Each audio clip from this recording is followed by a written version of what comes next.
When I first started my job as Mr. Lancaster's secretary, I was over the moon, but I never thought me and his daughter would do something like that, because when she invited me that night to their house, I thought it would be something like a girls' night. But after that night, everything changed completely. The first time I saw Evelyn Lancaster, she was standing in her father's office, arms crossed, looking completely out of place, despite the effortless elegance she carried. There was something about the way she stood, like wasn't supposed to be there, yet had claimed the space as her own. Anyway, she was younger than me just by 2 years, but it felt like more. Maybe because she had the kind of presence that came from being raised in wealth, in privilege, in rooms filled with important people speaking in low voices about things that only mattered to them. I had been working as Mr. Lancaster's secretary for about a year when she appeared that day. She was wearing a black dress that hugged her frame just enough to suggest it had been tailored for her. Her dark hair was twisted up in a loose bun, and she had this quiet confidence, this air of someone who didn't need to try too hard. I tried not to stare. She turned and looked at me like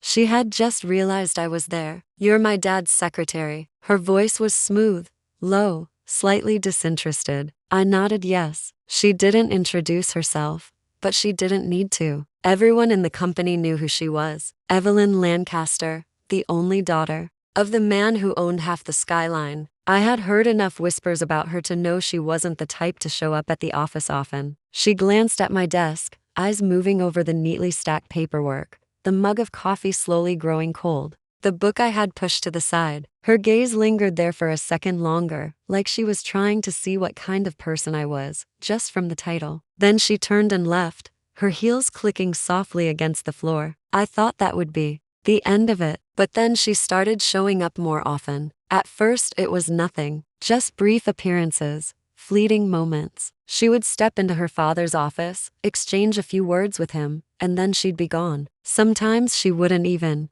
speak to him at all, just stand there looking around, her expression unreadable. And then slowly the space between us started to shrink. It began with small things, a polite nod when she passed my desk, a slight smile when her eyes met. And then one afternoon she spoke to me again. "What are you reading?" I looked up, surprised. My book was open beside me, something I had been flipping through during my break. I hesitated before answering, expecting her to lose interest quickly, but she didn't. She asked me if it was good if I read often, if I ever felt like books were the only place where things made sense. That was the first time we really talked, and after that, things started shifting, but I had no idea what she was thinking. She lingered more when her father was in meetings. She'd sit on the edge of my desk, absent-mindedly stirring her coffee, asking me things that had nothing to do with work. She didn't care about office gossip, about deadlines, about the numbers her father spent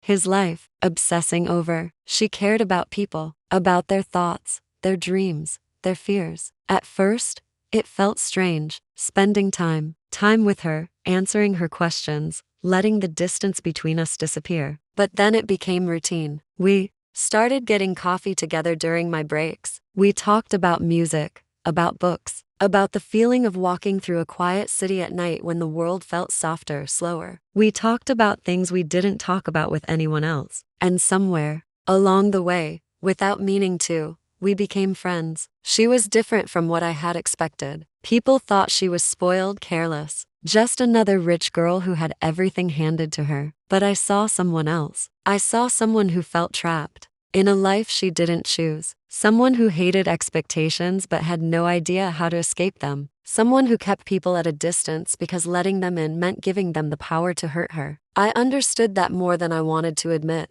Maybe that was why I let my guard down. Maybe that was why when I got the message from her that night, I didn't hesitate. I should have, but I didn't. And that was the moment everything started to change. I don't know when our friendship started to feel like something I could hold on to. Maybe it was the first time I went to her house. It wasn't something I had planned. I had never imagined myself setting foot inside the Lancaster estate, because that was what it was really, an estate, not a home. The kind of place that had rooms no one used, chandeliers that dripped from ceilings like frogs and waterfalls, and windows so large they made the city outside feel like a painting. She had invited me over casually, like it was no big deal. "Come," over, she had said one afternoon, leaning on my desk like she belonged there. "I have a feeling you'll like it," and against my better judgment, I went. When I arrived, I felt out of place, not because she made me feel that way, but because everything about the house whispered wealth and power, and I was just me. But then Evelyn made it feel different. She wasn't like her father. She didn't have that same cold, distant energy. Instead, she welcomed me in like she had been waiting for me, like I wasn't just a guest but someone who belonged. She made sure I was comfortable. She brought me a soft, oversized sweater. When she noticed me rubbing my arms, she made me sit on the couch with her curled up like we were two kids at a sleepover. She handed me a glass of wine even though I hadn't asked for one, and told me to relax, and for the first time in a long time I did. That night we talked more than we ever had before, about everything and nothing. She asked about my family, my childhood, what I wanted out of life. She listened, not just the way people do when they're waiting for their turn to speak, but really listened, as if every word mattered. And then she told me things too, about her father, about the weight of being a Lancaster, about how sometimes she felt like she was living a life someone else had chosen for her. It was easy to talk to her, too easy. I should have been careful, but instead I let myself fall into our friendship, into the warmth of her attention, without knowing there was much yet to come. And then she started texting me. At first it was always about her father. Her messages were light, teasing, always making fun of her father's intensity. I responded when I could, laughing at her frustration, reminding her that unlike her, I had to put up with him every single day. But then the messages changed. They became more personal. Her texts started coming at odd hours, sometimes late at night when I was already in bed, sometimes in the middle of the day when I was drowning in paperwork. But no matter when they came, I always answered. I told myself it was just friendship, that this was normal, that she was lonely, that she needed someone to talk to. And I happened to be that person. And maybe that was true, but it was also something else. Because when I was with Evelyn, I felt special. She treated me differently than anyone else ever had. She noticed things no one else did. The way I tapped my fingers on my desk when I was deep in thought. The way I took my coffee with exactly 2 sugars, but never stirred it all the way. The way I always looked at the skylight. I was searching for something. She saw me, and that terrified me. But it also made me stay. But I still didn't know she would do that to me. I started to notice the shift gradually, like ripples in water spreading out, before I even understood where they were coming from. My boss, Mr. Lancaster, had always been professional, distant, serious, efficient, the kind of man who didn't waste time on small talk or unnecessary pleasantries. I had worked under him for nearly 2 years, and in all that time our interactions had been strictly business. He valued my work, I could tell, but that was where it ended. Or at least that was what I had thought. It began with small things. He started greeting me in the mornings, not just with a nod, but with actual words. "Good morning, you're early today," he said one day, surprising me. Another time he commented on my organization skills, something he had never acknowledged before. It was subtle, but I felt the difference. He was paying attention to me in a way he never had. At first, I assumed it had to do with my work. Maybe he was testing me for a promotion or evaluating my efficiency. But then one afternoon, he called me into his office. I wasn't nervous, not exactly, but there was an odd weight in my stomach. As I stepped inside and stood before his massive desk, he looked up from his paperwork, setting his pen down carefully before folding his hands together. "How is Evelyn doing?" he asked, his voice steady but quieter than usual. The question caught me off guard. He had never asked me about anything personal before. I hesitated for half a second before answering. "She's good. I saw her last night, actually," he exhaled, nodding slowly. "I appreciate that you've been spending time with her." I shifted slightly, unsure of what to say. "She's easy to be around," I said finally, which was the truth. That made him smile, a small, rare twitch of his lips. "She talks about you a lot." My stomach fluttered unexpectedly. She does. He leaned back in his chair. "You've been good for her." I haven't seen her this. He paused, searching for the right word, settled in a long time. I didn't know how to respond to that. The weight of his words felt heavier than I had expected. "I'm glad," I said finally, keeping my voice even. "Me too," he admitted, his expression unreadable. He hesitated for a moment before adding, "She doesn't let people in easily." That I already knew, but what struck me more was that he was saying it to me. Neither do I said, before I could stop myself. His gaze sharpened slightly, assessing me in a way that made my skin prickle. I wasn't sure if I had overstepped, but after a moment he nodded. That's why it works, I suppose. I left his office feeling unsettled, though I couldn't exactly explain why. The shift didn't stop there. A week later, I received my paycheck and nearly dropped it in shock. The number was higher, a lot higher. I stared at it for a long time, trying to figure out if it was a mistake. When I finally mustered the courage to ask the accountant about it, she simply smiled and said, "Your position has been reevaluated." That was all. No explanation, no formal meeting, just a silent acknowledgement that something had changed. I wanted to ask my boss about it, but something held me back. Maybe I was afraid that bringing it up would make it disappear, that it was some kind of clerical error that, once noticed, would be taken away. So instead, I kept quiet. But I couldn't ignore that things were shifting around me. Evelyn started introducing me to her friends, and at first I was hesitant. They were different from me, beautiful, polished people who belonged to a world I wasn't sure I could fit into. I had met a few of them in passing, but never as her friend, never as someone she made an effort to pull into her circle. But Evelyn had a way of making things feel natural. "This is her," she said the first time she introduced me, her hand resting lightly on my arm. Her friends welcomed me easily, mostly because Evelyn made it clear that I was meant to be there. I went to dinners with them, to bars, to places I had never imagined myself going. And slowly I started to feel like I belonged. Evelyn made sure of that. She always pulled me next to her, always made sure my glass was full, always made sure I was included in every conversation. If I hesitated to speak, she filled in the silence with a story that brought me in. If I ever felt lost in the conversation, she looped me back in with a casual touch on my arm. And inside, joke whispered in my ear, "You're one of us now," she had said to me once, her voice low. At first the tension in the air was palpable, the space between us growing smaller by the minute. I kept finding myself acutely aware of her presence, the warmth of her body beside mine, the way she moved so effortlessly, the faint scent of her perfume that seemed to cling to the air. A few minutes passed in comfortable silence, the kind that felt more heavy than it should have. The blanket she draped over both of us was a small thing,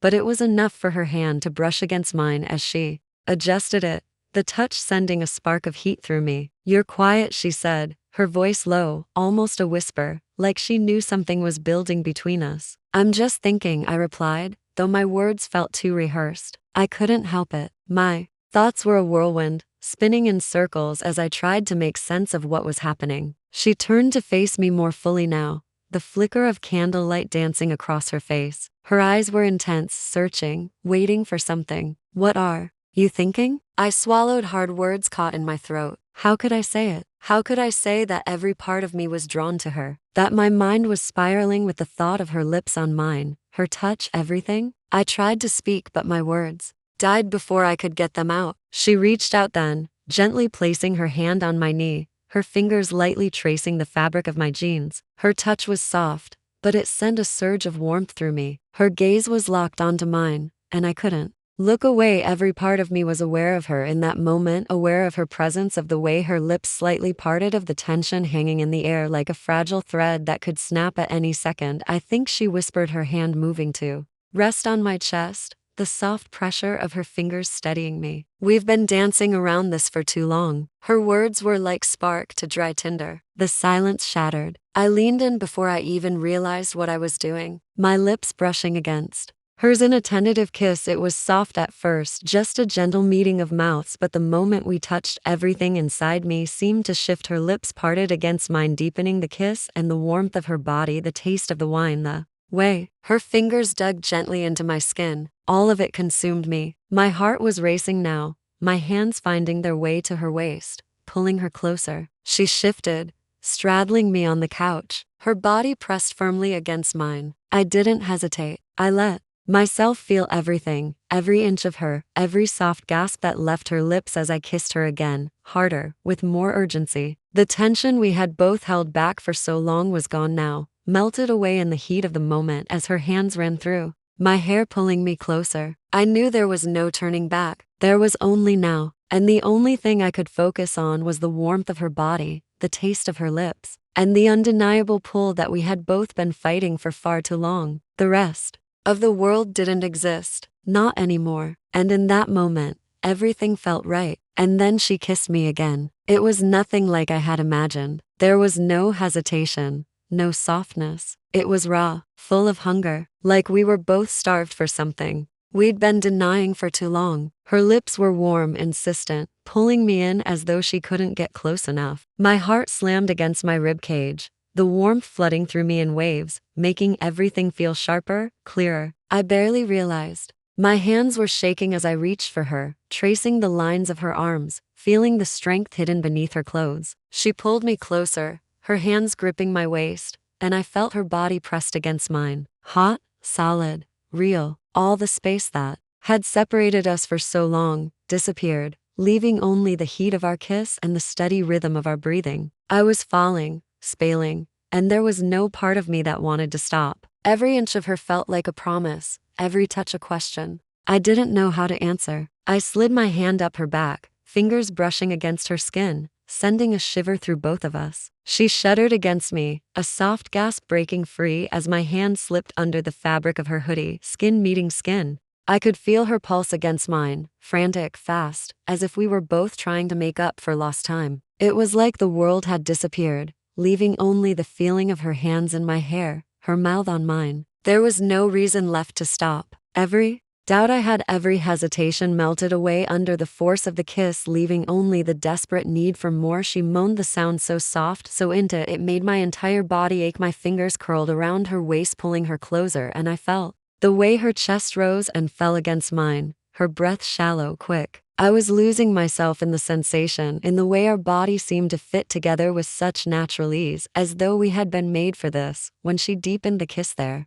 was no going back. Her hands slid to my neck, pulling me into her, and I felt her body tremble beneath my touch. I could taste her, feel her heart racing as fast as mine. And in that moment, I realized how deeply I had fallen into this. Into her. It was everything you could imagine. We did the thing. I wanted to pull away, to think, to take a step back, but I couldn't. I didn't want to. After that night, everything changes. I don't know if we are still friends or more than that now, but I feel safe around her. I think my boss knows about this too, about us, because sometimes when he's away, she comes to the office, and when she comes, I know what we both want. What now? Where do we go from here? If we continued down this path, how could we face the world? Knowing they would never understand. What would you do in our place? Would you walk away? Or would you choose to continue down this dangerous, uncertain road? Let me know your thoughts in the comment section, because right now, I'm too lost to even figure it out myself. And warm. And for the first time, I wanted to believe it. There were things I didn't understand though. Little things, like how some of her friends, despite being welcoming, looked at me with curious eyes when they thought I wasn't watching. Or how my schedule at work suddenly became more flexible, my workload strangely lighter. Or how, even though my salary had increased, no one had mentioned anything about a promotion. Then there was Evelyn herself. She was the same, but not. She still messaged me constantly, still found ways to be around me, still made me feel like I was something important. But sometimes I caught her watching me when she thought I wasn't looking. Her expression unreadable. Sometimes she said things that felt like they meant more than they should. You have no idea how much I needed someone like you, she had whispered once, her fingers brushing against mine before she pulled away. It was an innocent enough thing to say, but the way she said it made it feel anything.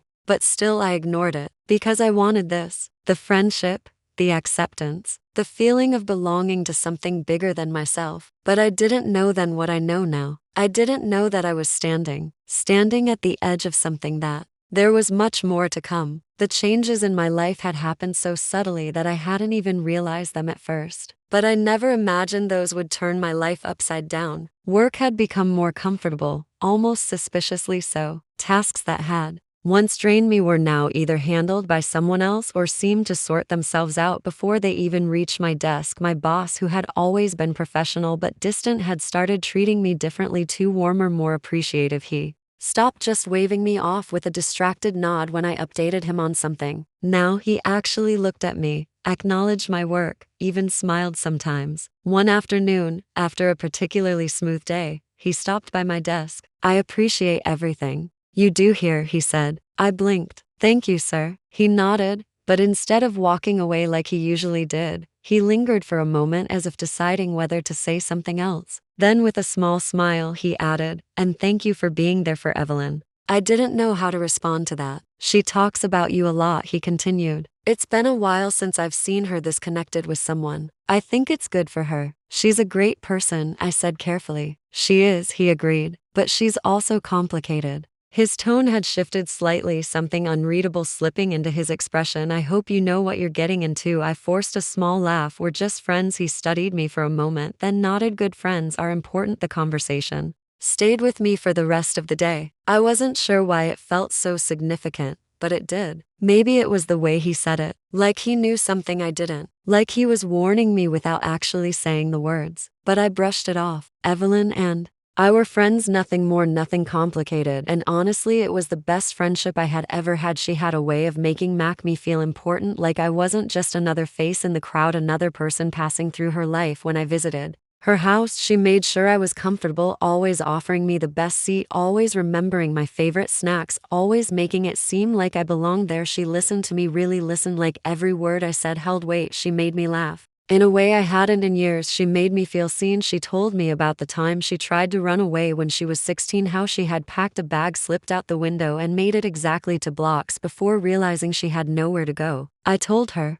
about the time I almost quit my job because I didn't think I was good enough. She had a way of making me open up, of making me feel like I could tell her anything. And then things changed again. One evening, I got a message that made my stomach twist. "Come over tomorrow night, just us." I stared at my screen, rereading the words, trying to decide if I was imagining something in them that wasn't there. I had been to her house plenty of times. We had spent hours together, just the two of us curled up on the couch talking about everything and nothing, but this felt different. Maybe it was the way she phrased it, just us. I told myself it was nothing, just another girls' night, another evening spent laughing over wine and bad movies, but something about it made me hesitate. My fingers hovered over the keyboard for longer than they should have before I finally responded. Her reply came almost immediately. "8, don't be late." I swallowed, ignoring the way my chest tightened. I was going, and I had no idea what was waiting for me. I arrived at Evelyn's place as the sky faded into twilight. The evening was warm, though a cool breeze seemed to follow me up the steps. The faint chirp of crickets filled the air,